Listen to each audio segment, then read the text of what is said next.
Hello everyone, welcome to Yourpedia and engineers career point. So जैसा कि आप लोग जानते ही हैं कि जेकेएसएसबी के अंदर 292 वैकेंसीज निकली हुई हैं, राइट, जो कि डिफरेंट डिपार्टमेंट्स, इलेक्ट्रिकल के लिए निकली हैं, बेसिकली वैकेंसीज डिफरेंट डिपार्टमेंट्स के लिए हैं। सो हम लोग जो है इसके लिए क्लासेस स्टार्ट कर रहे हैं मंडे से। सो इसके लिए एक डेडिकेटेड बैच हम लोग लॉन्च कर रहे हैं मंडे से। देखो, अगर मैं इसकी बात करूं, जो ये एग्ज़ाम निकला हुआ है, अगर हम पास्ट पेपर को एनालाइज करें, देखो इसका लेवल जो है बेसिकली थोड़ा लो होता है, बट अगर हम पास्ट पेपर्स को एनालाइज कर रहे हैं तो जैसे जैसे हम पास्ट पेपर को एनालाइज कर रहे हैं तो ये देख रहे हैं कि क्वेश्चन का लेवल जो है ना, जैसे हम बात करें एसएसबी से, राइट, जो एसएसबी का एग्जाम होता है, या हम अदर स्टेट लेवल के एग्जाम्स की बात कर रहे हैं तो उनके कंपैरिजन में, या आरआरबी का जो एग्जाम होता है उससे कंपैरिजन करें, बाकी सारे एग्जाम के साथ इसका कंपैरिजन करें तो इसके पेपर का जो लेवल है उन सबसे थोड़ा सा हाई रखा हुआ है इन्होंने। तो ये जो डेडिकेटेड बैच है, ये डेडिकेटेड बैच हमारा जो रहने वाला है, ये डेडिकेटेड बैच जेके के लिए ही हम लोग स्पेसिफिकली लॉन्च कर रहे हैं। एंड ये किसी और बैच के साथ हम लोग मर्ज नहीं करेंगे, क्योंकि इसकी रिक्वायरमेंट बाकी सारे जो एग्जाम है उनसे डिफरेंट है। सो हम लोग एक डेडिकेटेडली यहाँ पे जो बैच है जो वो लॉन्च कर रहे हैं। दूसरी चीज यहाँ पे ये रहेगी कि कुछ बच्चे जो हैं हमारे से ये बोल रहे थे कि भाई यार सर, बैच स्टार्ट करने से पहले एक डेमो क्लास हो जाए तो ज्यादा बेटर है। तो आज मैं जो है आपके लिए एक डेमो क्लास यहाँ पे लेके आया हूँ, जिसके अंदर हम लोग बेसिक ऑफ सेमीकंडक्टर्स यहाँ पे स्टडी करेंगे। इसकी वेटेज की बात करें तो वेटेज इसकी काफी अच्छी रहने वाली है, 15 to 20 मार्क्स। अगर आप सिलेबस देखोगे उठा के, जो लास्ट ईयर उन्होंने सिलेबस दिया था, उस सिलेबस में उन्होंने मेंशन किया हुआ है कि किस वाले पोर्शन से कितने मार्क्स का क्वेश्चन जो है आने वाला है। तो इसकी वेटेज यहाँ पे काफी ज्यादा अपनी रहने वाली है। तो यहाँ पे मैं इसका डिटेल डिस्कशन करूंगा सेमीकंडक्टर फिजिक्स का। आज जो ये डेमो लेक्चर है ये बेसिकली सेमीकंडक्टर फिजिक्स से रिलेटेड ही यहाँ पे रहने वाला है। फिर क्लासेस के अंदर हम लोग इसको कंटिन्यू करेंगे। तो बेसिक सी थिंग है, हम लोग सेमीकंडक्टर फिजिक्स से स्टार्ट कर रहे हैं और ये एक आपके लिए डेमो लेक्चर है, राइट। चलो, तो सबसे पहले हम स्टार्ट करते हैं। देखो भाई, सबसे पहले हम लोग क्लासिफिकेशन ऑफ मटेरियल्स की बात करेंगे। कितने टाइप्स के मटेरियल आपके इन्वायरमेंट में अवेलेबल है। यहां पे जो हम बात करेंगे वो कंडक्टिविटी के बेस पे करेंगे, क्योंकि हम लोगों को क्या पढ़ना है, इलेक्ट्रिसिटी से रिलेटेड चीजें पढ़नी है। इलेक्ट्रिसिटी से रिलेटेड जब हम इलेक्ट्रिकल और इलेक्ट्रॉनिक्स की बात करते हैं, इलेक्ट्रिकल और इलेक्ट्रॉनिक्स के अंदर मोस्टली चीजें हम लोग क्या पढ़ते हैं भाई, कंडक्टिविटी, करंट कैसे पास कर रही है, राइट, इलेक्ट्रॉन और कैसे फ्लो कर रहे हैं वन पॉइंट से दूसरे पॉइंट के बीच में, ये सारी चीजें हम लोग पढ़ते हैं। तो यहाँ पे जो मटेरियल की प्रॉपर्टी है वो मैकेनिकल मटेरियल की प्रॉपर्टी के जैसी नहीं होती। यहाँ पे जो हम प्रॉपर्टीज स्टडी करेंगे, जो हमारे लिए यूजफुल प्रॉपर्टी है किसी भी मटेरियल की, वो क्या है, बेसिकली उसकी कंडक्टिविटी। पहली चीज क्या आती है, कंडक्टिविटी। देखो, जब भी आप नाम सुनोगे कंडक्टिविटी, तो कंडक्टिविटी नाम सुनते ही आपके माइंड में क्या चीज आती है, यार कंडक्टिविटी होती क्या है, राइट। जब भी आप कभी भी कंडक्टिविटी का नाम सुनोगे तो पहली चीज माइंड में आएगी, यार कंडक्टिविटी होती क्या है, तभी तो जाके हमें पता चलेगा। देखो बेसिकली क्या होता है, मान लीजिए आपके पास कोई वायर है, ये मेरे पास एक वायर है। अब मैंने इसको बैटरी से कनेक्ट कर दिया, ठीक है। बेसिक इलेक्ट्रिकल में आप पढ़ोगे ये सारी चीजें, बट मैं बेसिक सा आइडिया आपको कंडक्टिविटी का पहले दे दूं, क्या होती है कंडक्टिविटी, राइट। तो जैसे आप इस वायर को कनेक्ट करोगे वायर के थ्रू, यहां से आपका एक करंट फ्लो करेगा। अब करंट जो फ्लो करेगा वो क्या फ्लो करता है भाई, पॉजिटिव टर्मिनल से नेगेटिव टर्मिनल के बीच में फ्लो करता है। जो करंट फ्लो करता है वो बेसिकली फ्लो ऑफ इलेक्ट्रॉन्स होते हैं। इलेक्ट्रॉन कहां से स्टार्ट करते हैं, इलेक्ट्रॉन जो है हमारा मूव करना स्टार्ट करेंगे,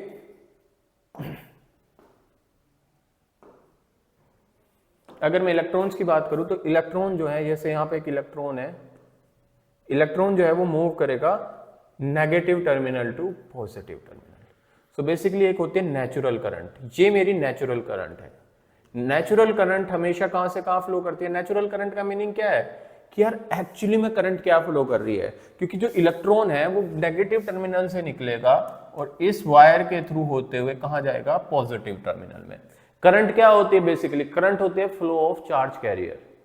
कैसे आपका चार्ज कैरियर फ्लो करता है वो क्या है, करंट है। जो बेसिक डेफिनेशन होती है करंट की है, राइट। अब यहां से जो इलेक्ट्रॉन है वो इस डायरेक्शन में फ्लो करता है, क्योंकि इलेक्ट्रॉन पे कैसा चार्ज होता है, नेगेटिव चार्ज। तो अगर मैं नेचुरल करंट की बात करूं तो नेचुरली जो करंट है वो नेगेटिव टर्मिनल से स्टार्ट होकर पॉजिटिव टर्मिनल में जाती है। जब हम कन्वेंशनल करंट की बात करते हैं, क्योंकि देखो कभी भी पॉजिटिव चार्ज या होल्स या कोई भी चीज हम स्टडी करेंगे, प्रैक्टिकली ऐसी कुछ चीजें एग्जिस्ट नहीं करती, बट हम स्टडी करते हैं। अगर करंट कभी भी फ्लो कर रही है वो इलेक्ट्रॉन्स की वजह से फ्लो करती है। कन्वेंशनल करंट की जो डायरेक्शन लेते हैं हम लोग लेते हैं जिसमें आपका पॉजिटिव चार्ज फ्लो करेगा। अगर इलेक्ट्रॉन जो है आपका इस डायरेक्शन में फ्लो कर रहा है तो पॉजिटिव चार्ज इसके अपोजिट डायरेक्शन में फ्लो करेगा। इसी वजह से जो कन्वेंशनल करंट ली जाती है आई, वो कहां से चलती है, पॉजिटिव टर्मिनल से चल के कहां जाती है, नेगेटिव टर्मिनल की तरफ जाएगी। अब देखो ध्यान से, जब ये इलेक्ट्रॉन इसके अंदर एंटर करेगा तो इलेक्ट्रॉन इसके अंदर फ्लो कर रहा है, इधर से उधर जा रहा है, राइट, इलेक्ट्रॉन फ्लो कर रहा है। तो अब अगर यहां पे इलेक्ट्रॉन बहुत ज्यादा होंगे, इलेक्ट्रॉन की क्वांटिटी हाई होगी, राइट, इलेक्ट्रॉन की क्वांटिटी हाई होगी, इट मींस ज्यादा इलेक्ट्रॉन एक जगह से दूसरी जगह पास कर सकते हैं, तो कंडक्टिविटी क्या हो जाएगी, करंट क्या हो जाएगी, ज्यादा हो जाएगी, कंडक्टिविटी क्या होगी इसकी, ज्यादा होगी। तो नंबर ऑफ इलेक्ट्रॉन्स कितने, वो भी कौन से इलेक्ट्रॉन, देखो दो तरह के इलेक्ट्रॉन होते हैं, बाउंडेड इलेक्ट्रॉन और फ्री इलेक्ट्रॉन। ये जो इलेक्ट्रॉन यहां से यहां मूव कर रहे हैं इसके अंदर, ये सारे के सारे इलेक्ट्रॉन कौन से इलेक्ट्रॉन है, फ्री इलेक्ट्रॉन है। फ्री क्यों है, क्योंकि ये मूव कर सकते हैं एक प्लेस से दूसरे प्लेस पे। तो कंडक्टिविटी बेसिकली क्या है, कंडक्टिविटी जो है किसी भी मेटल के या किसी भी एलिमेंट के अंदर इजीली, हाउ इजीली और करंट विल फ्लो, आप ऐसा कह सकते हो, कितनी इजीली आपकी करंट, कितनी अमाउंट में करंट वहां से फ्लो कर पा रही है। अब जितने ज्यादा चार्ज कैरियर, जितने ज्यादा फ्री इलेक्ट्रॉन्स, उतनी ज्यादा करंट फ्लो करेगी, जितने कम फ्री इलेक्ट्रॉन उतनी कम करंट फ्लो करेगी। तो कंडक्टिविटी बेसिकली किस पे डिपेंड करती है, फ्री इलेक्ट्रॉन्स पे या फ्री चार्ज कैरियर्स पे। तो ये जो कंडक्टिविटी है, कंडक्टिविटी का मीनिंग है how easily your current will flow through the semiconductor, ऐसे समझो इसको, ठीक है। अब इसी के बेसिस पे हमने जो क्या किया हुआ है, मटेरियल्स को जो है वो तीन पार्ट्स में डिवाइड कर लिया।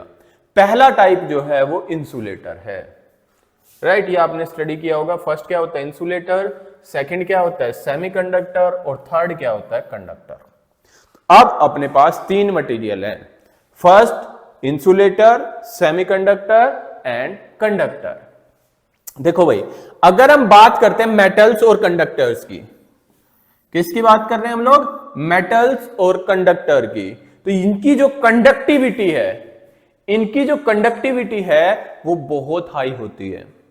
जब भी मेटल्स की बात करेंगे इनकी कंडक्टिविटी होती है 10 raise to power 2 10 raise to power 2 से लेके 10 रेज़ टू पावर 2 से लेके 10 रेज़ टू पावर 8 के ऑर्डर की होती है। तो जब भी हम लोग बात करते हैं मेटल्स और कंडक्टर्स की, तो जो भी कंडक्टर और मेटल्स हैं इनकी कंडक्टिविटी बहुत हाई होती है। कंडक्टिविटी हाई है, एक दूसरा पैरामीटर होता है जिसको हम बोलते हैं रेजिस्टिविटी। रेजिस्टिविटी 1 कंडक्टिविटी होता है भाई आपके पास। जब हम रेजिस्टिविटी की बात करेंगे वो कंडक्टिविटी का जस्ट उल्टा होता है। तो इसकी रेजिस्टिविटी कितनी आ जाएगी, अगर हम ऑर्डर में निकालेंगे तो रेजिस्टिविटी स्टार्ट होगी 10 रेज़ टू पावर -2 से, और कहां तक जाएगी 10 रेज़ टू पावर -8 से। देखो कई बार एग्जामिनर जो है ना डायरेक्टली ये यूनिट्स पूछ लेता है आपसे कि यार कंडक्टिविटी की यूनिट क्या होगी, रेजिस्टिविटी की यूनिट क्या होगी। तो रेजिस्टिविटी की जो यूनिट होती है बेसिकली, अगर मैं पहले कंडक्टिविटी की यूनिट की बात कर लेते हैं। कंडक्टिविटी की यूनिट होती है सीमेंस पर मीटर, राइट, या फिर मो, एक अनदर यूनिट होती है मो पर मीटर। ये यूनिट होती है किसकी, कंडक्टिविटी की। ऐसे ही हमारे पास जो रेजिस्टिविटी होती है रो, रेजिस्टिविटी की जो यूनिट होगी वो क्या होगी, ओम मीटर। तो ये दो यूनिट होती है। कई बार एग्जामिनर आपसे पूछ सकता है, क्योंकि बहुत सारे जो स्टेट लेवल के एग्जाम होते हैं उसमें इन सारी यूनिट्स के बारे में रिगार्डिंग वो पूछ सकता है कि यार बताओ कंडक्टिविटी की यूनिट क्या होती है, रेजिस्टिविटी की यूनिट क्या होती है। तो ये बेसिक सा आइडिया है इनकी यूनिट्स का। अब हम बात कर रहे हैं ये गलती से एग्जाम्पल यहां लिखा गया, आगे डिस्कस करेंगे इसको हटा देना यहां से, राइट। तो मेटल्स की बात कर रहे हैं। मेटल जो है वो एलिमेंट है जिनकी जो कंडक्टिविटी है वो तो बहुत हाई होगी, बट रेजिस्टिविटी क्या हो जाएगी, क्योंकि दोनों इनवर्सली प्रोपोर्शनल है ईच अदर के, राइट। आप ध्यान से देखो कंडक्टिविटी और रेजिस्टिविटी में क्या रिलेशन है। रेजिस्टिविटी जो है वो 1 है कंडक्टिविटी से। तो बेसिकली जब मैं मेटल्स की बात करता हूं, इनकी रेजिस्टिविटी लो होती है, कंडक्टिविटी क्या होगी, हाई होगी, राइट। चलो दूसरे एग्जाम्पल पे चलते हैं। अभी सेमीकंडक्टर पे बाद में आएंगे, पहले कुछ इंसुलेटर के रिगार्डिंग डिस्कशन करते हैं। इंसुलेटर वो मटेरियल है भाई, बेसिकली इंसुलेटर क्या है, एक मटेरियल है। इंसुलेटर वो मटेरियल है जिसकी जो कंडक्टिविटी है वो बहुत ही लो होती है। मतलब यहां पे फ्री इलेक्ट्रॉन्स अवेलेबल नहीं है। फ्री इलेक्ट्रॉन्स आपके अगर अवेलेबल भी हैं तो उनकी क्वांटिटी बहुत ही स्मॉल है। अब मान लो आपने एक इंसुलेटिंग मटेरियल ले लिया और उसका एक वायर बना दिया, बनाया मैंने वायर, हाँ भाई इसके अंदर मान लो 5 ही फ्री इलेक्ट्रॉन है। फ्री इलेक्ट्रॉन की बात कर रहे हैं, फ्री इलेक्ट्रॉन वो इलेक्ट्रॉन होते हैं जो एक जगह से दूसरी जगह क्या कर सकते हैं, मूव कर सकते हैं। अब मान लो आपने एक इंसुलेटर का वायर ले लिया। इंसुलेटर क्या मटेरियल हो सकते हैं आपके, नॉर्मली प्लास्टिक जो आप यूज करते हैं, या डिफरेंट डिफरेंट ग्रेड्स होते हैं, मटेरियल्स होते हैं, राइट, जो इंसुलेटिंग ग्रेडियर है। जब सब आप मटेरियल्स पढ़ोगे वहां पर आपको डिस्कस किया जाएगा ये चीजें। तो जब इंसुलेटर की बात कर रहे हैं तो इंसुलेटर के अंदर जो फ्री इलेक्ट्रॉन है ये बहुत ही कम होते हैं क्वांटिटी में। अब इलेक्ट्रॉन बहुत कम है, इट मींस इनकी कंडक्टिविटी भी क्या होगी, वेरी स्मॉल होगी। तो जब कंडक्टिविटी की बात करते हैं इंसुलेटर की, तो इंसुलेटर की जो कंडक्टिविटी है वो 10⁻⁻11 टू 10⁻⁻19 के ऑर्डर की होती है, राइट। यूनिट पहले बता चुका मैं, या तो सीमेंस पर मीटर होगी, सीमेंस पर मीटर, या फिर मो पर मीटर होगी, राइट। तो ये यूनिट होती है किसकी, कंडक्टिविटी की। तो जब हम इंसुलेटर की बात करते हैं तो इंसुलेटर वो मटेरियल है जिनकी कंडक्टिविटी जो है वो बहुत स्मॉल होगी, रेजिस्टिविटी क्या हो जाएगी, just opposite to the conductivity. तो just opposite to the conductivity resistivity high हो जाएगी, राइट।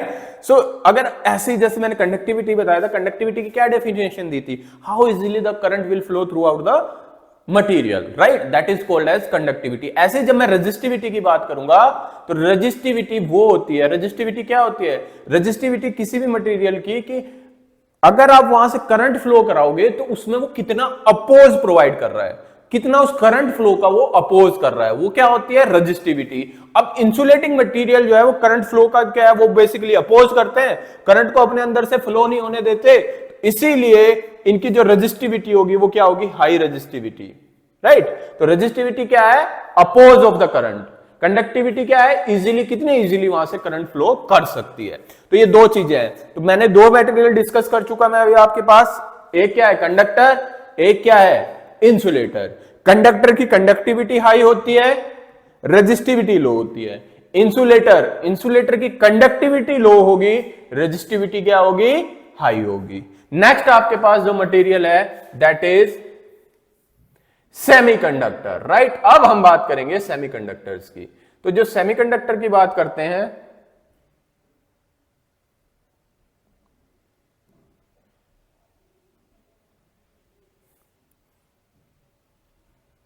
राइट, जब हम सेमीकंडक्टर की बात करते हैं तो सेमीकंडक्टर वो मटेरियल है, सेमीकंडक्टर वो मटेरियल है जिनकी कंडक्टिविटी जो है वो इंसुलेटर और कंडक्टर के बीच में होती है, राइट। तो बेसिकली इसी वजह से इनका नाम क्या रखा हुआ है, सेमीकंडक्टर। ना तो ये परफेक्टली कंडक्टर है, ना ही ये इंसुलेटर है, ये उन दोनों के क्या करते हैं, बीच में लाई करते हैं। तो जब भी हम बात करेंगे किसकी, सेमीकंडक्टर की, दे हैव द रेजिस्टिविटी और conductivity intermediate to the metal and the insulator.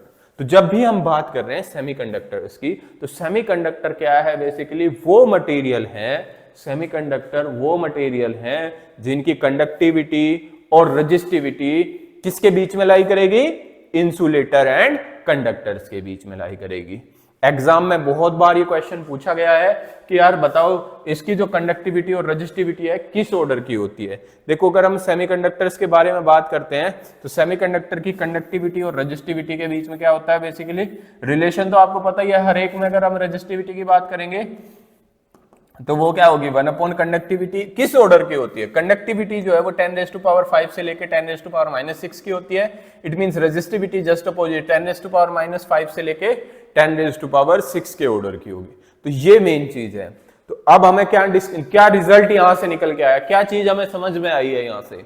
अपने पास 3 टाइप के मटेरियल हैं, कौन कौन से मटेरियल हैं, कंडक्टर, सेमीकंडक्टर, इंसुलेटर। कंडक्टर वो मटेरियल है जिनकी कंडक्टिविटी बहुत हाई होगी, रेजिस्टिविटी लो होगी। इंसुलेटर वो मटेरियल है जिनकी कंडक्टिविटी लो होगी, रेजिस्टिविटी हाई होगी। और तीसरे अपने पास सेमीकंडक्टर मटेरियल है। सेमीकंडक्टर मटेरियल वो मटेरियल होगा, कौन सा मटेरियल होगा, जिसकी कंडक्टिविटी और रेजिस्टिविटी दोनों किसके बीच में लाई करेंगे, इंसुलेटर एंड कंडक्टर्स के बीच में लाई करेंगे, राइट। चलो जी, ये एक इंपॉर्टेंट पॉइंट था जब हमारे पास में डिस्कशन हुआ किसके regarding, conductor, semiconductor and insulator.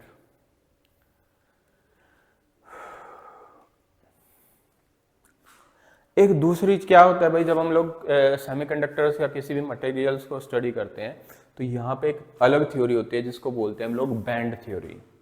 Band theory के बेसिस पे भी हम लोग डिसाइड करते हैं, डिफरेंशिएट करते हैं कंडक्टर, इंसुलेटर एंड सेमीकंडक्टर्स को।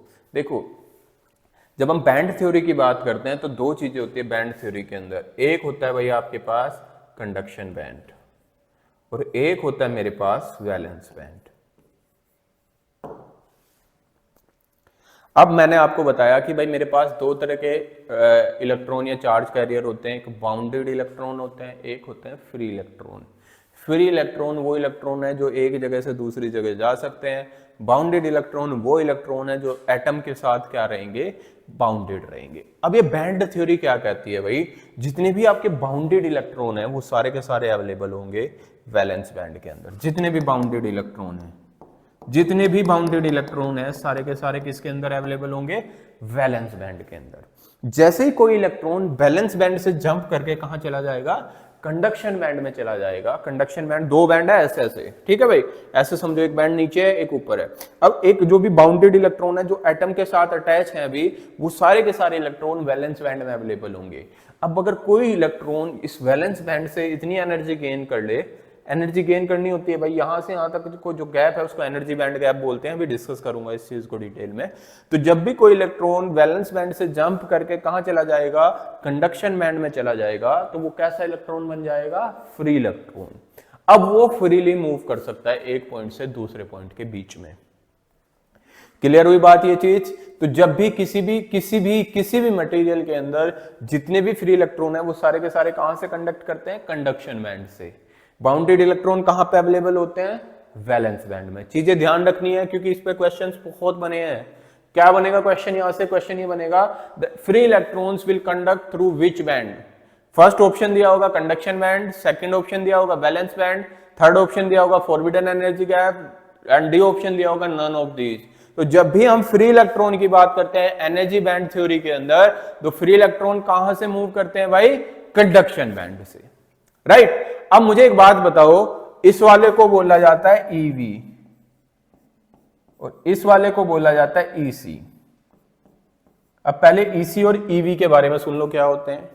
ईसी को बोलते हैं हम लोग top of the valence band and EC को बोलते हैं हम लोग bottom of the conduction band, right. ये क्या हो गया, ईसी क्या है, bottom of the conduction band, EV क्या है, top of the valence band. अब बेसिकली अब एक इलेक्ट्रॉन को, ये एनर्जी लेवल होते हैं बेसिकली, ये एनर्जी लेवल है दोनों के दोनों, ये एनर्जी लेवल है ऐसे भाई, एक एनर्जी लेवल यहां है, एक एनर्जी लेवल यहां है। जो वैलेंस बैंड है इसका टॉप ईवी पे है, और जो कंडक्शन बैंड है उसका बॉटम जो है वो ईसी पे है। इसके बाद एनर्जी जो है वो इनफाइनाइट तक जाती है, नीचे माइनस इनफाइनाइट से शुरू होकर कहां तक आती है, ईवी तक आती है। अब मुझे एक बात बताओ, अगर एक इलेक्ट्रॉन को यहां से जंप करके, एक इलेक्ट्रॉन को यहां से जंप करके यहां जाना है तो उसको कितनी एनर्जी चाहिए होगी भाई, उसको वैलेंस बैंड के टॉप से जंप करके कहां चले जाना है, कंडक्शन बैंड में चले जाना है। तो जैसे ही मैं वैलेंस बैंड से कंडक्शन बैंड में जंप करूंगा तो मेरे पास मुझे कितनी एनर्जी रिक्वायर्ड होगी, जितनी एनर्जी गैप यहां पे होगा, इस एनर्जी गैप को जनरली हम लोग बोलते हैं ईजी। ईजी को बेसिकली हम लोग बोलते हैं फॉरबिडन एनर्जी गैप, राइट। इसको क्या बोलते हैं हम लोग, forbidden energy gap. And easy की जो वैल्यू होती है बेसिकली, ईजी की वैल्यू क्या होगी, जनरली अगर मैं यहां से फिगर से देख के बात करूं, ईसी माइनस ईवी के इक्वल होगी। तो जो फॉरबिडन एनर्जी गैप है, या कितनी एनर्जी आपके एक इलेक्ट्रॉन को, अगर आपके एक इलेक्ट्रॉन जो है अभी वैलेंस बैंड में पड़ा हुआ है, उसको अगर कंडक्शन बैंड में जाना है तो उसको कितनी एनर्जी रिक्वायरमेंट होगी, that is called as easy.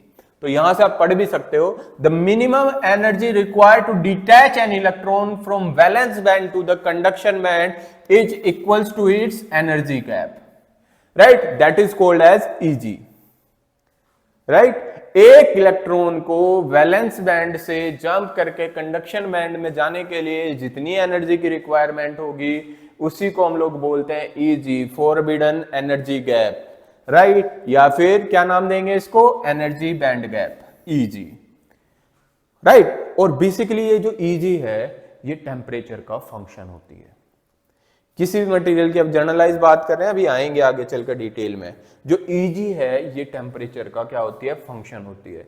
Easy at any temperature is equals to EG naught. EG naught is the energy band gap at 0 kelvin minus beta T, minus beta T. Beta is the material constant and T is the temperature. So अगर मैं temperature को increase करूं, भाई इस relation से आप क्या देख रहे हैं, इस रिलेशन से हम क्या देख रहे हैं, अगर मैं इस टेम्परेचर को इंक्रीज कर दूं, इस टेम्परेचर को इंक्रीज कर दूं, तो ये वाला फैक्टर जो पीछे वाला फैक्टर है ये इंक्रीज करेगा, और Eg में से मैंने क्या किया हुआ है, इसको माइनस किया हुआ है, तो इट मींस Eg जो एनर्जी गैप है वो क्या करेगा, बेसिकली टेम्परेचर इंक्रीज करने के साथ साथ जो EGT है ये क्या कर जाएगा, डिक्रीज कर जाएगा। बात क्लियर हुई यहां तक के नहीं हुई? हाँ जी। तो जब भी हम बात करेंगे एनर्जी बैंड गैप की, तो एनर्जी बैंड गैप में दो चीजें होती हैं, एक वैलेंस बैंड, एक कंडक्शन बैंड। दोनों के बीच का जो गैप है उसको एनर्जी बैंड गैप बोलते हैं, जिसको हम Eg से डिनोट करते हैं। क्लियर हो गया?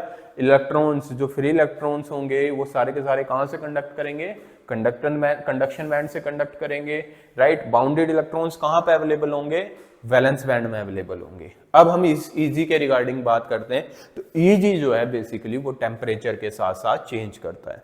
क्या रिलेशन फॉलो करता है, वो रिलेशन मैंने यहाँ पे आपको सामने में लिखा हुआ है। क्या रिलेशन से फॉलो करता है भाई, EGT is equals to Eg naught minus beta T, right. Eg जो है energy band gap at temperature है, Eg नोट जो है energy band gap at 0 kelvin है, एंड बीटा जो है वो बेसिकली मटेरियल कांस्टेंट है, जिसकी वैल्यू, जिसकी यूनिट, कई बार यूनिट बहुत इंपॉर्टेंट है, यहाँ पे ध्यान रखना। जितने भी स्टेट लेवल के एग्जाम होते हैं, चाहे आप स्टेट लेवल के एग्जाम में चले जाओ, ESC में चले जाओ, यूनिट बहुत इंपॉर्टेंट होती है। वो डायरेक्टली ये फॉर्मूला लिख के देगा आपको और बोलेगा इसके अंदर जो बीटा कांस्टेंट है, इस बीटा कांस्टेंट की यूनिट बताओ क्या होगी। तो जो बीटा कांस्टेंट है बेसिकली जो ये Eg है, जो एनर्जी बैंड गैप है, यहाँ पे जो भी एनर्जी जो भी कैलकुलेट की जाएगी, इसके इलेक्ट्रॉनिक्स के अंदर हम जब भी एनर्जी की बात करेंगे तो जो भी एनर्जी कैलकुलेट की जाएगी, चाहे वो Eg है, EC है, कोई भी एनर्जी है, सबकी यूनिट होती है इलेक्ट्रॉन वोल्ट। यूनिट क्या होती है भाई इसके, इलेक्ट्रॉन वोल्ट। अब इलेक्ट्रॉन वोल्ट क्या है, इलेक्ट्रॉन वोल्ट क्या है, इसके बारे में हम लोग डिस्कशन कर लेते हैं पहले। अगर कई बार डेफिनेशन आपसे पूछ ली जाए कि भाई इलेक्ट्रॉन वोल्ट बताओ क्या होता है, तो देखो ध्यान से समझो, 1 इलेक्ट्रॉन वोल्ट होता क्या है। ये एक कैपेसिटर है भाई,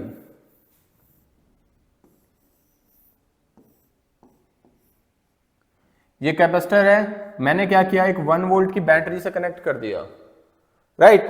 तो क्या होगा बेसिकली, 1 वोल्ट की बैटरी से कनेक्ट करके इस वाले टर्मिनल पे पॉजिटिव चार्ज आ जाएगा, इस वाले टर्मिनल पे कैसा चार्ज आ जाएगा, नेगेटिव चार्ज आ जाएगा। तो जब आप एक इलेक्ट्रॉन को सॉरी यहां से तो एक्साइट होगा नहीं इलेक्ट्रॉन, ये ले लेते हैं।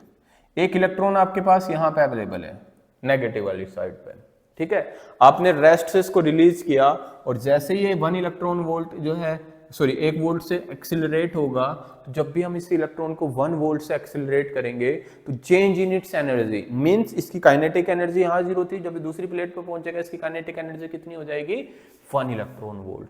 तो इसकी जो काइनेटिक एनर्जी है उसमें कितना गेन करेगा ये, 1 इलेक्ट्रॉन वोल्ट। अगर हम दूसरी टर्म्स में बोलें तो एक टर्म होती है पोटेंशियल एनर्जी, यहाँ पे इसकी पोटेंशियल वैल्यू एनर्जी हाई है, यहाँ पे इसकी पोटेंशियल एनर्जी क्या हो जाएगी, लो हो जाएगी। तो जितनी पोटेंशियल एनर्जी ये लूज करेगा through 1 volt, that is called as 1 electron volt. तो 1 electron volt is the unit of energy.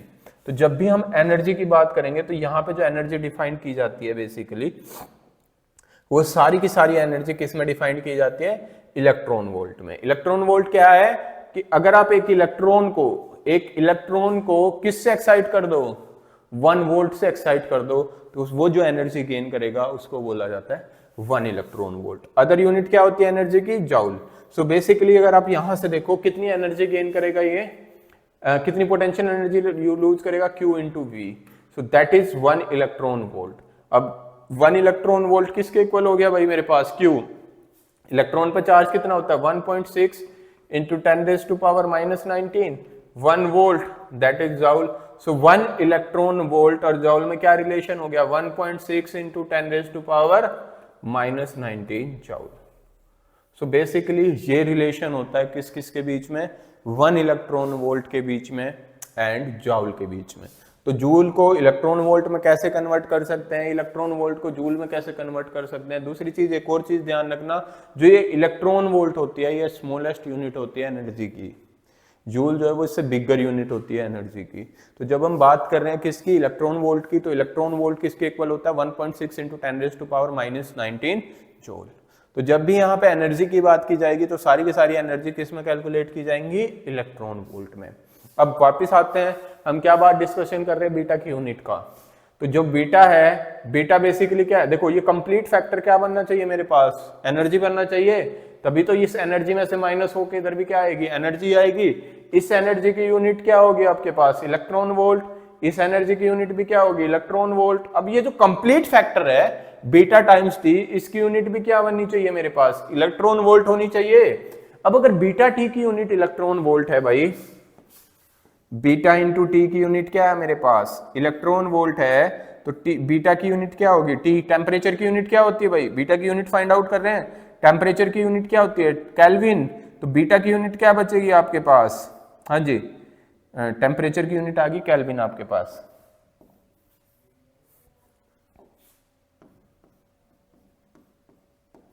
तो बीटा क्या बनेगा, इलेक्ट्रॉन वोल्ट पर केल्विन. सो जो बीटा की यूनिट होगी इलेक्ट्रॉन वोल्ट पर केल्विन. तो ये आपके पास यहाँ पे क्या आ जाएगी, बीटा की यूनिट आएगी, राइट. तो कई बार एग्जामिनर ऐसे ऐसे छोटी छोटी चीजें आपसे पूछ सकता है, ये क्वेश्चन यहाँ से बन सकता है.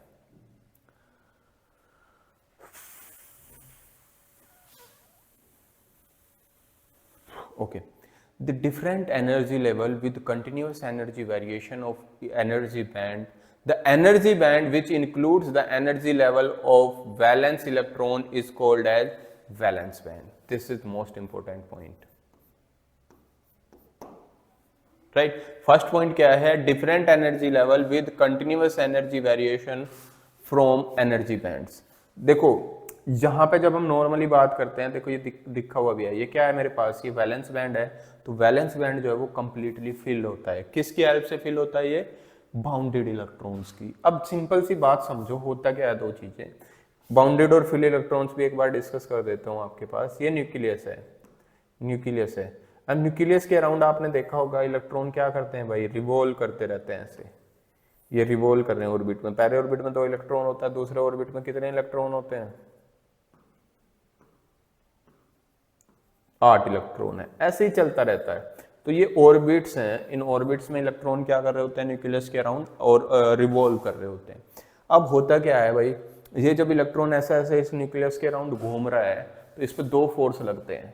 एक फोर्स तो जो है सेंट्रीफ्यूगल फोर्स लगता है, जो आपने पढ़ा भी होगा, mv²/r का भी आपने पहले पढ़ा होगा, राइट. r क्या होती है इसकी रेडियस, सेंट्रीफ्यूगल मतलब बाहर की तरफ फोर्स होता है. एक सेंट्रीपिटल फोर्स लगता है जो इसके सेंटर की तरफ लाई करेगा. अब वो जो सेंट्रीपिटल फोर्स है वो होता है इलेक्ट्रिक फोर्स, राइट. जो अब मुझे एक बात बताओ, आपने कूलम्ब्स लॉ पढ़ा होगा कभी. कूलम्ब्स लॉ क्या कहता है कि जब भी आपके पास 2 चार्ज कैरियर हैं, देखो यहाँ न्यूक्लियस है, न्यूक्लियस में क्या होंगे, प्रोटॉन होंगे. कितने प्रोटॉन होंगे, जितने इसके अंदर इलेक्ट्रॉन है.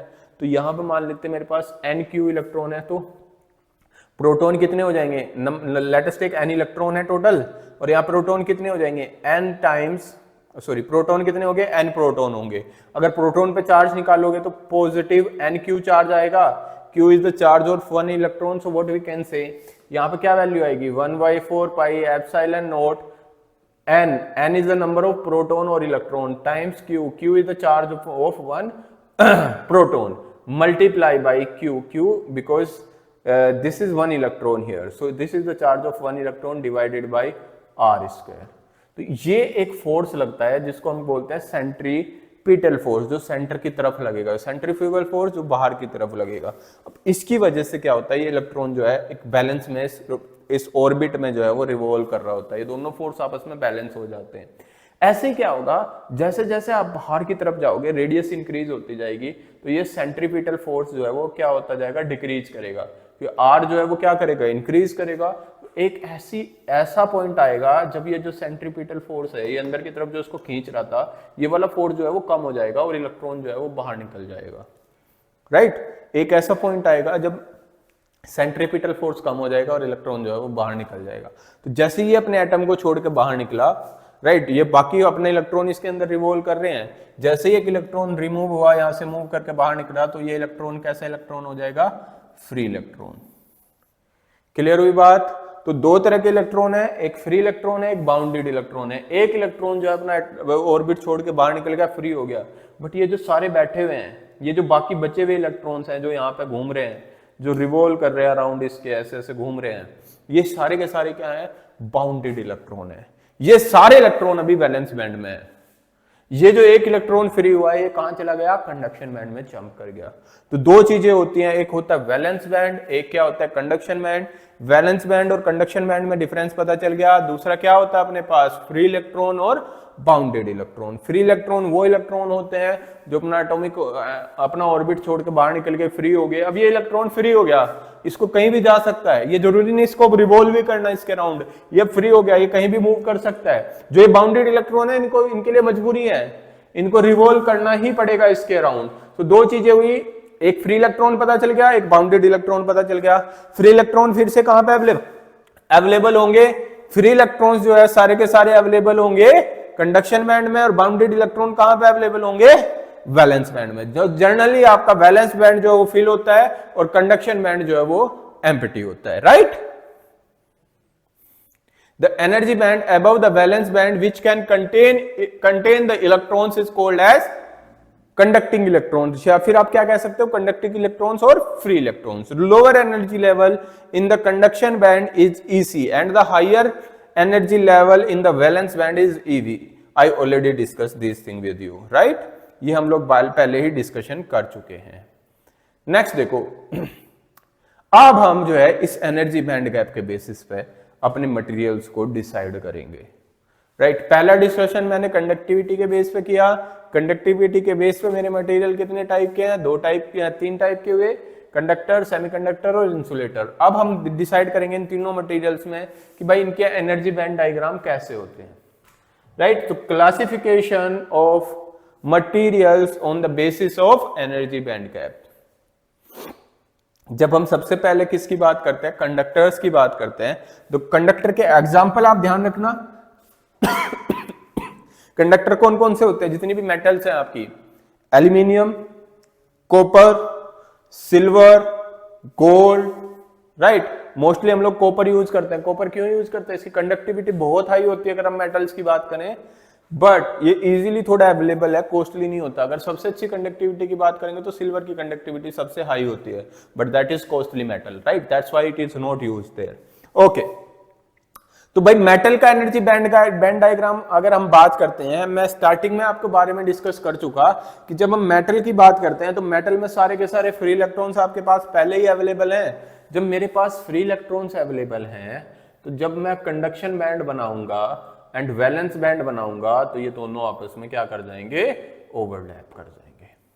तो जब भी हम मेटल्स की बात करते हैं तो मेटल्स के अंदर जो आपका क्या होता है, वैलेंस बैंड और कंडक्शन बैंड है, दोनों के दोनों क्या करते हैं, एक दूसरे के ऊपर ओवरलैप करते हैं। तो यहाँ पे जो फॉरबिडन एनर्जी बैंड गैप का कंसेप्ट था, बैंड गैप ईजी जो बोला था, ईजी जो है इसके अंदर कितना होगा भाई, 0 होगा। जब हम किसकी बात करेंगे, मेटल्स की। There is no forbidden energy band gap between the valence and conduction band, right, inside the metal. Two band actually overlap as shown in the figure. आप इस फिगर में भी देख सकते हैं और यहां भी आप देख सकते हैं। ये मैंने कंडक्टर का जो है क्या बनाया हुआ है हमने, बैंड डायग्राम। इसके अंदर क्या देख रहे हैं कि जो कंडक्शन बैंड है और वैलेंस बैंड है, दोनों आपस में क्या किया हुआ, दोनों ने ओवरलैप किया हुआ है। ये आपका वैलेंस बैंड है और ये जो ऊपर से आया है, कलर चेंज कर लेते हैं, जो ऊपर से आया है ये मेरे पास क्या है, कंडक्शन बैंड है। तो हम क्या देख रहे हैं, जब कंडक्टर्स की बात करते हैं तो valence band and conduction band जो है ना, आपस में क्या कर जाते हैं, ओवरलैप कर जाते हैं, राइट। पहला पॉइंट क्या है, यहाँ पे कोई भी फॉरबिडन एनर्जी बैंड गैप नहीं होता, किसके बीच में, valence band and conduction band के बीच में। दूसरा पॉइंट क्या है, the two bands are actually overlap as shown in the figure. Actually दोनों बैंड जो है आपस में क्या करते हैं, ओवरलैप करते हैं।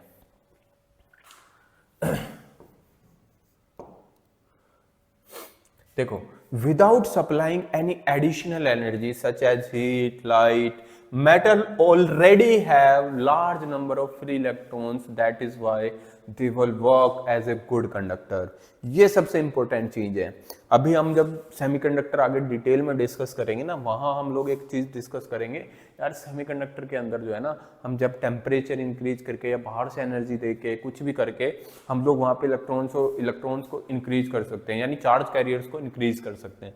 बट इनसाइड द मेटल क्या होता है, बेसिकली इनसाइड द मेटल पहले से ही बहुत सारे फ्री इलेक्ट्रॉन्स अवेलेबल हैं, तो हमें एक्सटर्नल एनर्जी देने की जरूरत नहीं पड़ती फ्री इलेक्ट्रॉन्स को बनाने के लिए। दिस इज रियली इंपॉर्टेंट कि without supplying any additional energy such as heat और light, metal is already having very large number of free electrons, that is why it's work like a good conductor। ये important points हैं इसके regarding. अगर इसमें कोई doubt है तो आप पूछ सकते हैं, राइट, कमेंट बॉक्स में आप पूछ सकते हैं। नेक्स्ट हम बात करेंगे सेमीकंडक्टर्स की।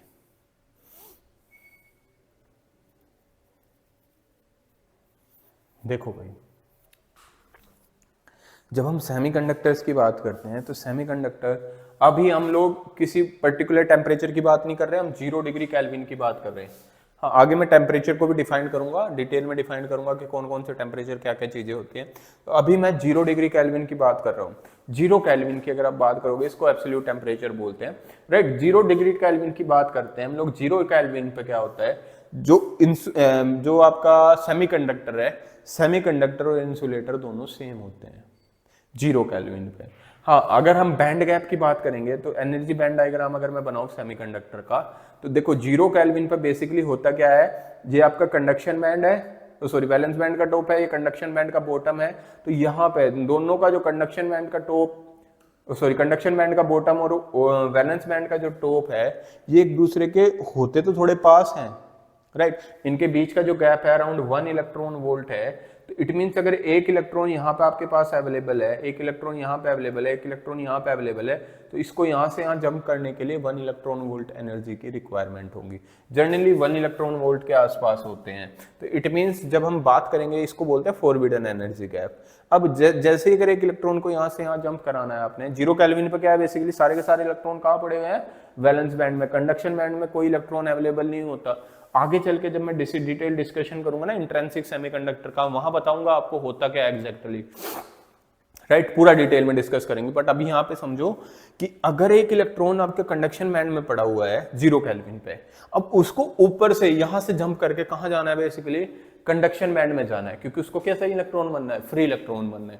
तो अगर वो कितनी एनर्जी गेन कर ले, तो अगर एक इलेक्ट्रॉन को कंडक्शन वैलेंस बैंड से कंडक्शन बैंड में जाना है, तो उसको कम से कम 1 इलेक्ट्रॉन वोल्ट एनर्जी की रिक्वायरमेंट होगी। ये रिक्वायरमेंट हम फुलफिल कर सकते हैं by increasing the temperature. As you increase the temperature, electron get sufficient amount of energy so that it will jump from the valence band to the conduction band. तो यही हमारे पास benefit होता है semiconductor का। 0 kelvin पे सारे के सारे जो इलेक्ट्रॉन्स हैं वो कहाँ हैं, अभी वैलेंस बैंड में है। तो 0 केल्विन पे सारे के सारे इलेक्ट्रॉन वैलेंस बैंड में है। जैसे ही मैं टेम्परेचर इंक्रीज करूंगा तो एनर्जी गेन करके कहाँ चले जाएंगे, कंडक्शन बैंड में। तो जब energy forbidden energy band gap की बात होती है, तो जो मेरी बेसिकली सेमीकंडक्टर है, इसका फॉरबिडन एनर्जी बैंड गैप जो है वो 1 इलेक्ट्रॉन वोल्ट होता है। हाँ भाई, कंडक्टर्स के अंदर कोई भी फॉरबिडन एनर्जी बैंड गैप नहीं था, राइट। तो यहाँ पे जो बैंड गैप की बात होती है वो कितना होता है, नॉर्मली 1 इलेक्ट्रॉन वोल्ट। तो पहला पॉइंट क्या है, at 0 kelvin, this is our first point, at 0 Kelvin semiconductor material have the same structure as the insulator। insulator भी सेम स्ट्रक्चर रखता है और सेमीकंडक्टर भी सेम स्ट्रक्चर रखता है, बट जो बैंड गैप है वहां पर डिफरेंस होता है बस, right. Same size, insulator except the difference in the size of the band gap, size of the band gap which is much smaller in semiconductor. जो सेमीकंडक्टर है इसके अंदर जो बैंड गैप है वो 1 इलेक्ट्रॉन वोल्ट के आसपास होता है than in the insulator, right. So the relative small band gap of a semiconductor allow for excitation of one electron from lower, means from valence band to the upper of conduction band is reasonable amount of thermal or optical energy. इसका meaning ये है basically कि अगर आप एक electron को valence band से conduction band में भेजना चाहते हैं तो हमारे लिए इजीली पॉसिबल है बाय इंक्रीजिंग द टेम्परेचर, कि अगर आप थोड़ा सा टेम्परेचर इंक्रीज कर दो तो वो इतनी एनर्जी गेन कर लेगा कि भाई वो कहाँ से वैलेंस बैंड से कहाँ चला जाएगा, कंडक्शन बैंड में चला जाएगा। या आप क्या करो, ऑप्टिकल लाइट देखो, जैसे जैसे आप लाइट डालोगे तो लाइट क्या होती है, फोटोन से मिलकर बनी होती है। तो फोटोन्स जैसे ही एंटर, जैसे इंसिडेंस होते हैं किसके ऊपर, सेमीकंडक्टर मटेरियल के ऊपर, तो जैसे फोटोन आएगा तो एक फोटोन अपनी एनर्जी किसको दे देगा, इलेक्ट्रॉन को दे देगा, तो वो इलेक्ट्रॉन जंप करके कहाँ चला जाएगा, कंडक्शन बैंड में चला जाएगा। तो ये इजी है कि फोटोन के जरिए भी हम यहाँ एनर्जी दे सकते हैं।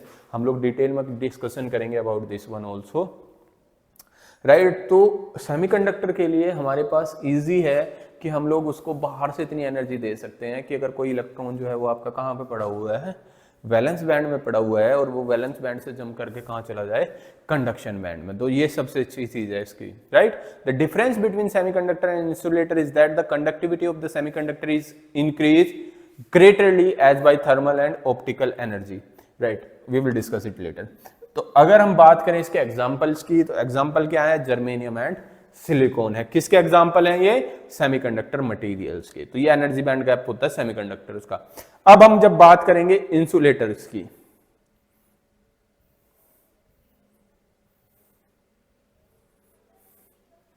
तो इंसुलेटर और सेमीकंडक्टर में क्या डिफरेंस है, बैंड गैप इंसुलेटर में भी है और सेमीकंडक्टर में भी है, बट जो फॉरबिडन एनर्जी बैंड गैप है, जब हम बात करते हैं इंसुलेटर की, तो जो गैप होता है दोनों के बीच में, किसके, top of the valence band and bottom of the conduction band, that is 6 electron volt, around 6 electron volt.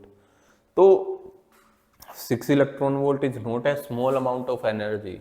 अगर हम बात करें इलेक्ट्रॉनिक्स के, जो हम ये स्टडी कर रहे हैं इलेक्ट्रॉनिक्स के अंदर, तो 6 इलेक्ट्रॉन वोल्ट जो एनर्जी होती है भाई, ये बहुत स्मॉल एनर्जी नहीं होती, बहुत ही हाई एनर्जी होती है 6 इलेक्ट्रॉन वोल्ट। तो अगर आप 6 इलेक्ट्रॉन वोल्ट एनर्जी देना चाहते हो तो बहुत हाई टेम्परेचर आपको इंक्रीज करना पड़ेगा। तो यही वजह होती है कि जो इंसुलेटिंग मटेरियल है, यहाँ पे सारे के सारे इलेक्ट्रॉन यहीं पे बैठे हुए हैं, कहाँ पे बैठे हैं, वैलेंस बैंड में। ये जंप करके कंडक्शन बैंड में नहीं जा पाते। क्यों नहीं जा पाते, क्योंकि इनको एनर्जी कितनी चाहिए, 6 इलेक्ट्रॉन वोल्ट एनर्जी चाहिए, ये जंप करके कहाँ चले जाएं, कंडक्शन बैंड में चले जाए। तो यही वजह होती है कि बेसिकली जितने भी आपके इंसुलेटिंग मटेरियल हैं उनका बैंड गैप जो है वो बहुत हाई होता है, जिसकी वजह से वहाँ पे very small amount of free electrons available होते हैं, नेग्लिजिबल यू कैन से, बहुत ही zero amount of free electron available हैं। चलो इसको एक बार देख लेते हैं क्या क्या यहाँ पे लिखा हुआ है। It is very wide, it has a very wide of forbidden energy band gap. इसका जो फॉरबिडन एनर्जी का बैंड गैप है वो वेरी वाइड है, separating the field balance banned from the vacant conduction band. ये मैं पहले ही बता चुका कि जब हम नॉर्मली बात करते हैं सारे के सारे इलेक्ट्रॉन्स कहाँ पे होते हैं, वैलेंस बैंड में, यानी वैलेंस बैंड कंप्लीटली फिल होगा, कंडक्शन बैंड कंप्लीटली एम्प्टी होगा। तो अगर एक इलेक्ट्रॉन को वैलेंस बैंड से कंडक्शन बैंड में जाना है तो उसको कितनी एनर्जी की रिक्वायरमेंट होती है, around 6 electron volt. Because of this, it is perfectly impossible for an electron in the valence band to jump into the conduction band, right? At room temperature, insulator does not conduct. However, it may conduct if its temperature is very high. मैं पहले ये चीज आपको बता चुका कि भाई अगर टेम्परेचर बहुत हाई आप कर दोगे तभी ये अमाउंट ऑफ एनर्जी इतनी गेन कर सकता है कि यार कहां से, वैलेंस बैंड से जंप करके कहां चला जाए, कंडक्शन बैंड में चला जाए। तो यही वजह है कि इंसुलेटर में ऐसा नहीं हो सकता कि यार आप रूम टेम्परेचर पे चले जाओ। देखो सिंपल सी बात ये है भाई, हम लोग जितनी भी इलेक्ट्रॉनिक्स डिवाइस या कोई भी डिवाइस आप यूज करते हो, कहां पे यूज करते हैं हम लोग, रूम टेम्परेचर पे यूज करते हैं। तो रूम टेम्परेचर पे ये इतनी एनर्जी गेन नहीं कर सकता है, रूम टेम्परेचर के ऊपर ये इतनी एनर्जी गेन नहीं कर सकता कि ये कंडक्शन बैंड से, सॉरी वैलेंस बैंड से कहां चला जाए, कंडक्शन बैंड में चला जाए, राइट। तो मेन चीज ये है। हाँ, अगर आप टेम्परेचर बहुत हाई कर दो, मान लो 1000 डिग्री कर दो या 600-700 डिग्री कर दो, तब क्या हो सकता है कि हाँ यार ये इलेक्ट्रॉन इतनी एनर्जी गेन कर ले कि ये कहां चला जाए, कंडक्शन बैंड में, और जो आपका इंसुलेटिंग मटेरियल है वो भी क्या बन जाएगा, फिर कंडक्टिंग मटेरियल बन जाएगा, राइट? तो ये मेन चीज है। Eight room temperature an insulator does not conduct, however it may conduct if temperature is very high. हाँ, ये कंडक्ट कर सकता है अगर टेम्परेचर आप बहुत हाई रख दो, या दूसरी कंडीशन, एक आप बहुत ही हाई वोल्टेज अप्लाई कर दो इसके अक्रॉस, तो इसके अंदर एक फिनोमिना होता है जिसको हम बोलते हैं ब्रेकडाउन। हमने एक वोल्टेज लगा दी, वेरी हाई ब्रेकडाउन वोल्टेज लगा दी, जो इसकी ब्रेकडाउन वोल्टेज से ज्यादा है, तो क्या होता है भाई, इलेक्ट्रॉन जो है वो अपना मतलब जो सेल है जहां पे वो मूव रोटेट कर रहे हैं उसको छोड़ के बाहर भी निकल जाते हैं, तो जिसको हम ब्रेकडाउन बोलते हैं। या आप डिटेल में डिस्कशन करोगे, राइट, जब आप मटेरियल्स पढ़ोगे, तो मैं उस डिटेल में नहीं जा रहा हूँ, राइट। मैं यहाँ पर सिंपल सी बात कर रहा हूँ कि हाई वोल्टेज अप्लाई करने के बाद भी ये कंडक्टर बन सकते हैं। This is the term as a breakdown in the insulator, right, जिसको हम क्या बोलते हैं, ब्रेकडाउन इन द इंसुलेटर। तो जनरली ब्रेकडाउन कभी भी इंसुलेटर के अंदर अकर करेगा, या तो वो किसके साथ अकर करेगा, टेम्परेचर के साथ, या फिर किसके साथ अकर करेगा, वोल्टेज के साथ। एग्जाम्पल क्या होगा भाई इसका, डायमंड। डायमंड जो है बेसिकली वो एक एग्जाम्पल है किसका, इंसुलेटिंग मटेरियल्स का। तो आप चेक कर सकते हो, मैंने तीनों टाइप के मटेरियल्स आपके साथ डिस्कस कर दिए हैं। कौन कौन से, इंसुलेटर, कंडक्टर, सेमीकंडक्टर, दोनों बेसिस पे डिस्कस कर दिए। कंडक्टिविटी के बेसिस पे भी आपके साथ डिस्कशन हो गया है, और किसके बेसिस पे कर दिया हमने, बैंड गैप के बेसिस पे भी।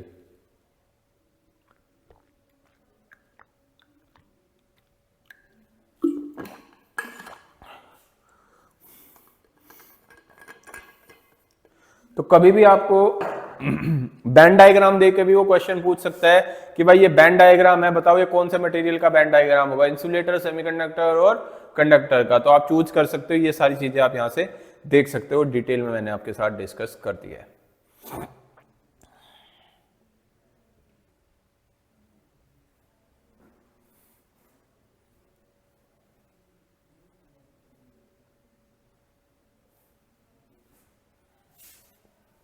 ये भी मैं आपके साथ डिटेल में डिस्कस कर चुका हूं एक बार पहले। तो यहां से देखो पॉइंट क्या है, conduction band electrons can move along the sea of atoms. Sea of atom means there are several atoms are available, right? Inside the atoms the free electrons or conduction band electrons can easily move from one point to the other point. मतलब आपके पास बहुत सारे atom पड़े हुए हैं, right, बहुत सारे atom पड़े हुए हैं, तो जो फ्री इलेक्ट्रॉन्स हैं उन एटम्स को छोड़ के जो बने फ्री इलेक्ट्रॉन्स बाहर निकल गए, ये फ्री इलेक्ट्रॉन उन एटम्स के सी के अंदर, उन एटम के समुद्र के अंदर एक जगह से दूसरी जगह पे क्या कर सकते हैं, मूव कर सकते हैं, राइट। तो conduction band electron can move along the sea of atoms present in the specimen under the consideration, right. While the valence band electron, जिनको मैंने क्या बोला भाई, बाउंडेड इलेक्ट्रॉन्स, जो वैलेंस बैंड इलेक्ट्रॉन्स हैं, जिसको रिस्ट्रेन्ड इलेक्ट्रॉन भी बोलते हैं, are bounded to the parent atom. ये हमेशा किसके साथ, जो इसका पेरेंट एटम था, जो न्यूक्लियस था, उसके साथ हमेशा क्या रहेंगे, बाउंड रहेंगे। These conduction band electrons are known as free electrons. ये मैं पहले ही आपको बता चुका, इनको क्या बोलते हैं हम लोग, फ्री इलेक्ट्रॉन बोलते हैं। ये इंपॉर्टेंट पॉइंट था, राइट। दूसरी चीज देखो जो ईजी है, ईजी मैंने क्या बताया अभी आपको, forbidden energy gap. Forbidden energy gap किस किस के बीच का भाई, conduction band and valence band. तो ईवी ईसी, तो ये जो बीच का गैप है इसको बोला जाता है ईजी। तो EG as 300 kelvin, 300 degree kelvin पे ईजी की वैल्यू कितनी होगी, 300 केल्विन, मतलब रूम टेम्परेचर की बात कर रहा है वो।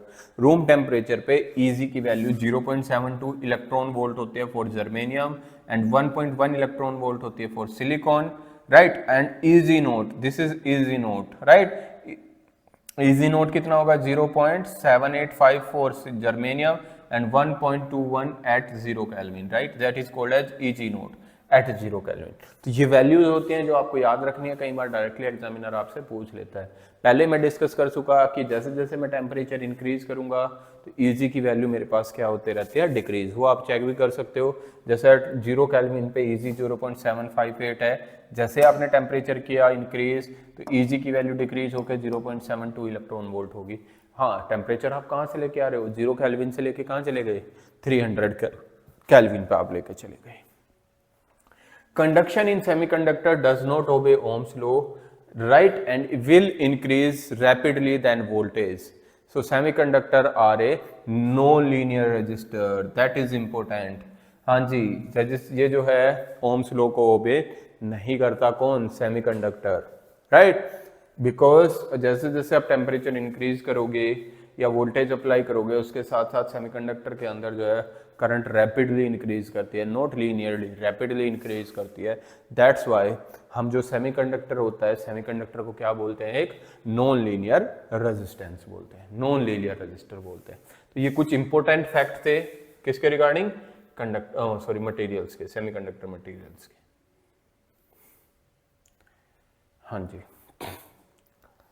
अब हम बात करेंगे टाइप्स ऑफ सेमीकंडक्टर मटेरियल्स। कितने टाइप्स के सेमीकंडक्टर मटेरियल्स होते हैं? Semiconductor materials can either be element form और कंपाउंड फॉर्म। देखो सेमीकंडक्टर मटेरियल दो टाइप के होते हैं, एक तो नॉर्मल एलिमेंटेड फॉर्म में होते हैं, राइट।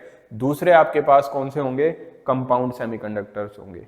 तो जो आपके नॉर्मल सेमीकंडक्टर होते हैं, जिनको हम क्या बोलते हैं, एलिमेंट सेमीकंडक्टर, तो उनका जो एग्जांपल है वो सिलिकॉन एंड जर्मेनियम है। मोस्टली हम लोग जो यूज करते हैं वो सिलिकॉन को यूज करते हैं एज ए सेमीकंडक्टर। जर्मेनियम भी हम लोग यूज करते हैं, बट जर्मेनियम मोस्टली तब यूज करते हैं जब आपको क्या करना होता है, मतलब कोई स्पेसिफिक यूज होता है। हम डिटेल में आगे चलकर डिस्कस करेंगे, अभी यहाँ पे मैं डिस्कशन इसके रिगार्डिंग नहीं करने वाला। तो सिलिकॉन जो है वो वाइडली यूज होता है। बेसिकली हर एक मटेरियल का अपना अपना पर्टिकुलर एडवांटेज और डिसएडवांटेज है। सिलिकॉन जो है वो इजीली अवेलेबल होता है सिलिका की फॉर्म में हमारे पास इन्वायरमेंट के अंदर, तो इसीलिए हम लोग क्या करते हैं, सिलिकॉन को मोस्टली यूज करते हैं। जर्मेनियम हाँ कुछ स्पेसिफिक पर्पज है जहाँ पर जर्मेनियम काम आएगा, सिलिकॉन काम नहीं आएगा। तो जो टू टाइप एलिमेंट सेमीकंडक्टर हैं वो दो हैं, सिलिकॉन एंड जर्मेनियम। इसके बाद कुछ कंपाउंड सेमीकंडक्टर भी हैं जिनको हम इनऑर्गेनिक और ऑर्गेनिक सेमीकंडक्टर भी बोलते हैं। देखो जो आपका कंपाउंड सेमीकंडक्टर है फर्दर दो कैटेगरी में आता है, इनऑर्गेनिक और ऑर्गेनिक। इनऑर्गेनिक में gallium arsenide, cadmium sulphate, gallium nitrate, ये जो है मेरे पास कंपाउंड सेमीकंडक्टर हैं। हम लोगों ने दो मटेरियल को मिला के बनाया, वहां से क्या बन गया, सेमीकंडक्टर। जैसे गैलियम आर्सेनाइड है, मोस्टली कहां पे यूज किया जाता है, एलईडीज के अंदर।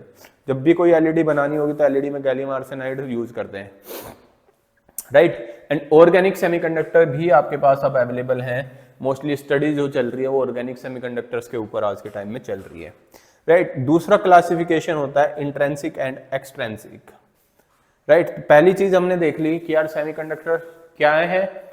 दूसरी चीज हमने देखा सेमीकंडक्टर यार दो टाइप के होते हैं। फर्स्ट टाइप क्या है, कंपाउंड सेमीकंडक्टर। दूसरा टाइप क्या है, सॉरी एलिमेंट सेमीकंडक्टर। एलिमेंट में दो होते हैं बेसिकली, सिलिकॉन एंड जर्मेनियम। जितने भी आपके फोर्थ ग्रुप के एलिमेंट है, जो एलिमेंटर सेमीकंडक्टर है, वो फोर्थ ग्रुप के एलिमेंट होते हैं। फोर्थ ग्रुप में आप देखोगे carbon, germanium, then silicon. Carbon जो है हमारा सेमीकंडक्टर नहीं होता, क्योंकि कार्बन जो है डिफरेंट स्टेट में डिफरेंट प्रॉपर्टीज शो करता है। जैसे अगर कार्बन को आप ग्रेफाइट में यूज, कार्बन जो है, कार्बन के कितने रूप होते हैं, काफी सारे होते हैं। जैसे एक रूप होता है इसका ग्रेफाइट। अगर आप इसको ग्रेफाइट में देखो तो ग्रेफाइट में जो कार्बन है एज ए कंडक्टर यूज करता है, मतलब वहां पे एज ए कंडक्टर बिहेव करता है, यू कैन से लाइक दिस। और कार्बन का अगर दूसरा देखो, डायमंड भी क्या है, कार्बन का ही रूप है, तो diamond as a insulator work करता है।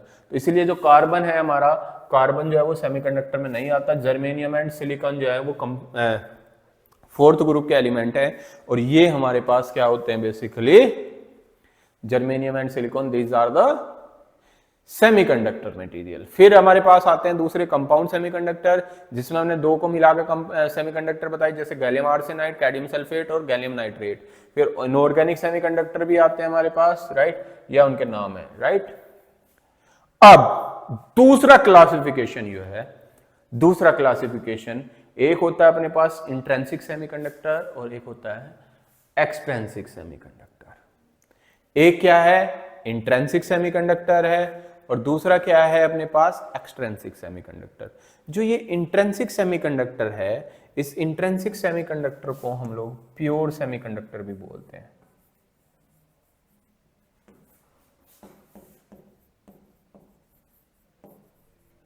दूसरा नाम क्या है भाई इंट्रिंसिक सेमीकंडक्टर का, प्योर सेमीकंडक्टर, राइट। तो पहले हम लोग सॉरी इंट्रिंसिक सेमीकंडक्टर से स्टार्ट करते हैं अपना discussion. Semiconductor in its purest form without any impurity is known as intrinsic semiconductor. मैं पहले ही आप लोगों को ये चीज बता चुका हूं, जो इंट्रिंसिक सेमीकंडक्टर है उसको क्या बोलते हैं हम लोग, प्योर सेमीकंडक्टर बोलते हैं। And intrinsic semiconductor such as pure germanium silicon only have four in outermost orbit, and when the atom bound together to form a nucleus of a matter, the each atom will attempt to acquire the electronic outcome.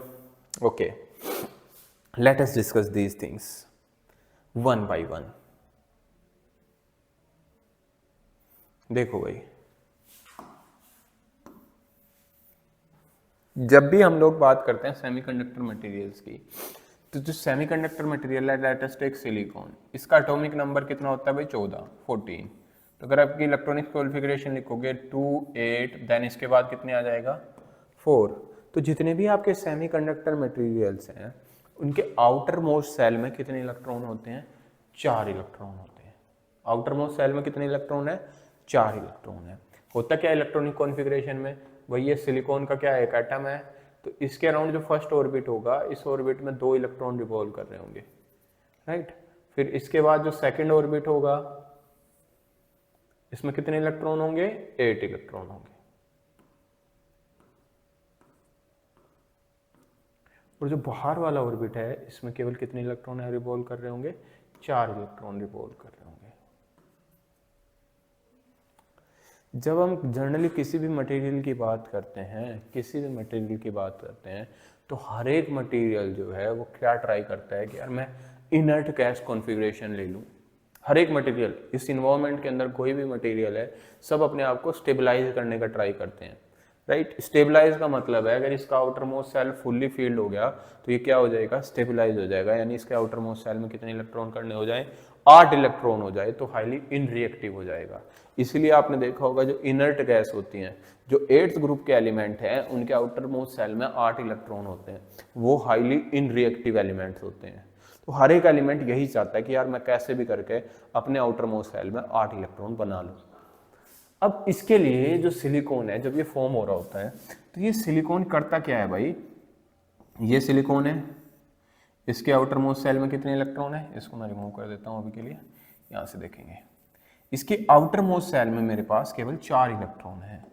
तो ये क्या करता है भाई, ये 4 electron है इसके outer most shell में, बाकी तो फील्ड है उसका सेल अंदर वाले, उनसे तो मतलब नहीं है। तो इसके आउटर मोस्ट सेल में केवल 4 इलेक्ट्रॉन है। तो ये क्या करेगा भाई, बेसिकली इसके पास एक और सिलिकॉन एटम यहाँ पर बैठा होगा, वो भी कहेगा यार मेरे पास भी 4 इलेक्ट्रॉन है।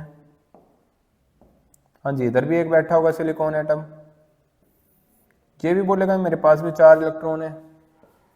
ऐसे एक सिलिकॉन एटम यहाँ पे बैठा हुआ है, ये बोलेगा मेरे भी आउटर मोस्ट सेल में 4 इलेक्ट्रॉन है यार। एक इधर बैठा हुआ, मेरे पास भी 4 है भाई। तो कहता है यार मेरे पास 4 हैं, तेरे पास 4 हैं, तो हम क्या कर लें, शेयरिंग कर लें एक इलेक्ट्रॉन की। तो ये क्या करेगा, इसके साथ शेयर कर लिया। हाँ जी, इसने क्या किया, इसके साथ शेयरिंग कर ली एक इलेक्ट्रॉन की, एक शेयरिंग इसके साथ कर ली इलेक्ट्रॉन की, एक इलेक्ट्रॉन की शेयरिंग इसके साथ कर ली, एक इलेक्ट्रॉन की शेयरिंग इसके साथ कर ली, राइट।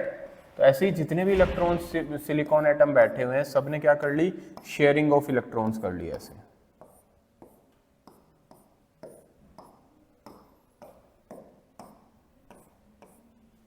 शेयरिंग ऑफ इलेक्ट्रॉन कर ली। तो जैसे ये शेयरिंग ऑफ इलेक्ट्रॉन करेंगे, अब इसके आउटर मोस्ट सेल में इसने शेयर कर लिया, इसके आउटर मोस्ट सेल में कितने इलेक्ट्रॉन होंगे, 8 इलेक्ट्रॉन होंगे, राइट। तो जैसे ही शेयरिंग ऑफ इलेक्ट्रॉन की, तो ये जो शेयरिंग ऑफ इलेक्ट्रॉन करने से जो बॉन्ड बना, इसको बोलते हैं कोवलेंट बॉन्ड। क्या बोलते हैं भाई इसको, कोवलेंट बॉन्ड। तो जब भी हम सेमीकंडक्टर्स की बात करते हैं, तो सेमीकंडक्टर्स में जो एटम्स होते हैं वो आपस में किसके जरिए जुड़े होते हैं, कोवलेंट बॉन्ड के। और कोवलेंट बॉन्ड क्या है, बेसिकली शेयरिंग ऑफ इलेक्ट्रॉन। तो ये सिलिकॉन एटम है, ये क्या करके रखेगा, इसके साथ कोवलेंट बॉन्ड बना लिया, इसके साथ इसके साथ इसके साथ, और अभी क्या हो गया, इनर्ट गैस कॉन्फ़िगरेशन इसने ले ली। तो ये एग्जैक्टली होता है T = 0 केल्विन। अब मुझे एक बात बताओ, जैसे ये कोवलेंट बॉन्ड बन गई, क्या इसके अंदर कोई फ्री इलेक्ट्रॉन बचा है, हाँ भाई, क्या इसके अंदर अभी कोई फ्री इलेक्ट्रॉन बचा हुआ है, नहीं। सारे के सारे इलेक्ट्रॉन्स ने क्या कर ली भाई, यहाँ पे बॉन्डिंग बना ली। किसके साथ कोवलेंट बॉन्ड बना लिया, नियर बाई एटम्स के साथ। तो यही वजह है at T is equals to 0 kelvin पे जो इंट्रेंसिक सेमीकंडक्टर है, इंट्रेंसिक मींस प्योर सेमीकंडक्टर है, वो क्या होता है, एज ए इंसुलेटर वर्क करता है।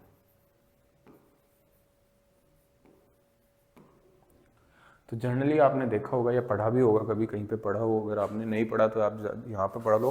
तो बेसिकली जितने भी आपके पास क्या होते हैं इंट्रेंसिक सेमीकंडक्टर है, तो वो 0 केल्विन पे वहां पे कोई भी फ्री इलेक्ट्रॉन अवेलेबल नहीं होता और एज ए इंसुलेटर वो लोग वर्क कर रहे होते हैं। तो जब हम बात करते हैं 0 केल्विन पे, तो 0 केल्विन पे जितने भी आपके प्योर सेमीकंडक्टर है वो एज ए इंसुलेटर वर्क करते हैं, राइट। नाउ अब जैसे जैसे absolute zero, you can read it here, right. Covalent bonding मैं डिस्कस कर चुका। At absolute zero temperature all valence electron is tightly bounded to the parent atom and no free electrons are available in the conduction, right, for conduction, not available for the conduction. That's why at 0 Kelvin अब क्या होगा 0 kelvin पे कोई भी free electron available नहीं होगा। अब आपने टेम्परेचर को क्या किया भाई, इंक्रीज करना स्टार्ट किया।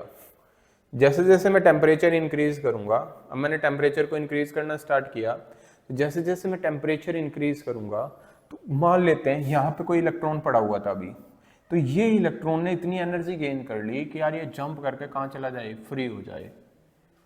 इलेक्ट्रॉन ने इतने अमाउंट ऑफ एनर्जी गेन कर ली कि यार इसने किया कि मेरे पास इतनी एनर्जी होगी, मैं तो जंप करके इस बॉन्ड को छोड़ के मैं बाहर निकल जाता हूँ। तो जैसे ही ये इलेक्ट्रॉन यहाँ से जंप आउट करेगा इस कोवलेंट बॉन्ड से, तो ये बट ये ध्यान रखना इसको कितनी एनर्जी चाहिए, इजी। अब ये वैलेंस बैंड में था, जंप करके कहाँ चला गया, कंडक्शन बैंड में। अगर बैंड थ्योरी पे जाओ, अगर यहाँ देखो ध्यान से, तो यहाँ ध्यान से देखने पे मुझे क्या पता चल रहा है कि भाई यहाँ पे जो इलेक्ट्रॉन पड़ा हुआ था ये जंप करके बाहर निकल गया, और बाहर निकलते ही क्या हो गया, ये फ्री इलेक्ट्रॉन हो गया। तो अपने पीछे क्या छोड़ जाएगा भाई, ये एक यहाँ पे खाली वैलेंसी ऑफ इलेक्ट्रॉन, पीछे क्या छोड़ गया, एक खाली जगह छोड़ गया, राइट। इलेक्ट्रॉन क्या हुआ, जंप करके बाहर निकल गया, क्योंकि आपने टेम्परेचर इंक्रीज किया। टेम्परेचर जैसे जैसे इंक्रीज करोगे, इलेक्ट्रॉन इतने sufficient amount of energy gain कर लेगा कि ये क्या करे, जंप आउट करके बाहर निकल जाए, राइट। तो जैसे ये जंप आउट करके बाहर निकलेगा, अपने पीछे क्या छोड़ जाएगा, एक वैलेंसी ऑफ इलेक्ट्रॉन छोड़ जाएगा, खाली जगह छोड़ जाएगा, जिसको हम लोग क्या बोलते हैं, होल बोलते हैं। तो जो एक नई चीज यहां से निकल के आई, एक नया कंसेप्ट निकल के आया, जिसको हम क्या बोलते हैं, होल। सो होल बेसिकली क्या है, होल कोई चार्ज कैरियर नहीं होता। होल बेसिकली क्या है, बेसिकली वैलेंसी ऑफ इलेक्ट्रॉन है, राइट। ये ध्यान रखना। तो जैसे ही एक इलेक्ट्रॉन जंप आउट करके बाहर निकला तो अपने पीछे फ्री जगह छोड़ जाएगा, खाली जगह छोड़ जाएगा। तो जो वो पीछे छोड़ के जाएगा उसको क्या बोलते हैं, होल बोलते हैं। अब मान लो इसमें से 5000 इलेक्ट्रॉन जंप करके बाहर निकल गए, 5000 इलेक्ट्रॉन जो है वो फ्री हो गए भाई। हाँ भाई, पीछे क्या छोड़ के जाएंगे, वो 5000 होल छोड़ के जाएंगे। इट मींस जब मैं इसकी बात करूंगा, इसके अंदर number of electrons and number of holes हमेशा क्या होंगे, इक्वल होंगे। तो जब हम इंट्रिंसिक सेमीकंडक्टर की बात करते हैं तो number of electron, number of holes हमेशा इक्वल होंगे किसके, Ni के।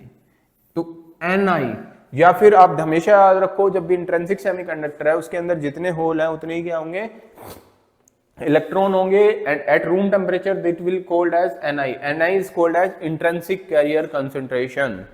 तो जब हम इंट्रिंसिक कैरियर कंसंट्रेशन Ni की बात करते हैं प्योर सेमीकंडक्टर में, Ni किसके इक्वल होता है, N इक्वल्स टू P।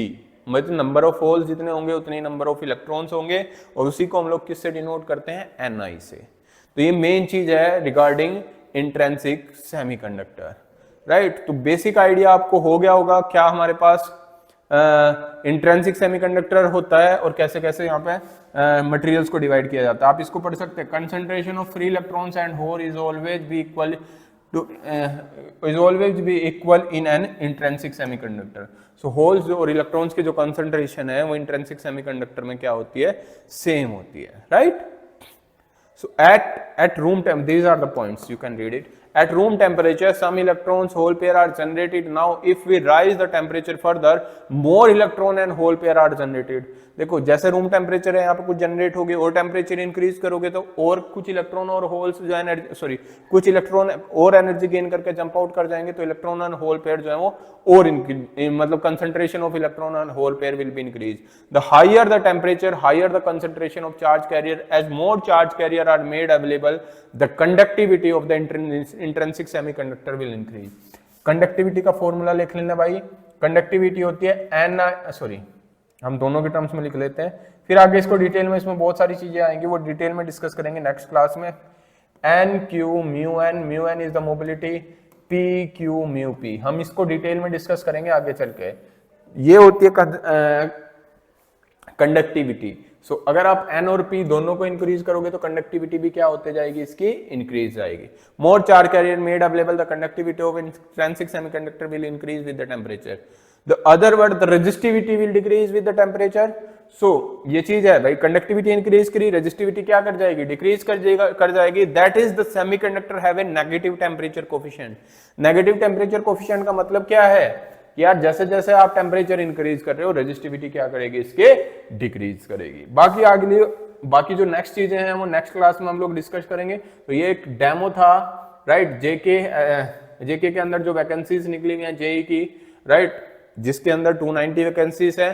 तो अगर आप प्रिपेयर करना चाहते हैं, अच्छे से अपने टाइम को यूटिलाइज करना चाहते हैं, तो बेसिकली आप हमारा मॉड्यूल ज्वाइन कर सकते हैं. क्लासेस जो है वो मंडे से स्टार्ट होंगी. Thank you.